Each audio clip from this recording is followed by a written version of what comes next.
Hello বন্ধুরা, কেমন আছো সবাই? অনেক শীত আজকে। এটা আমার গ্রামের এলাকা। এখন বাজে 6টা সকাল। 6টার কি কুয়াশা দেখছেন? আপনাদেরকে দেখার চেষ্টা করলাম। ঠিক আছে, এখানে অনেক কুয়াশা, যেটা বলার মতো না। আর আমার অবস্থা দেখে একদম শীতে কাপড় পরে পুরা পরিপাটি হয়ে ফিরে এসেছি।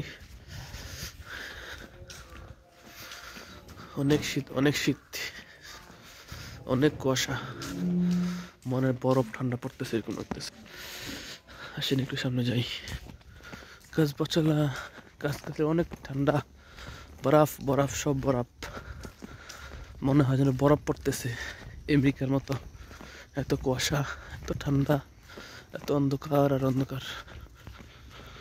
এই যে আমি অবস্থা, 3 রাস্তার মোড় জল্লেবাড়ি গেল। এটা তিতাস যাওয়ার রাস্তা, এটা হচ্ছে মুরাদনগর যাওয়ার রাস্তা।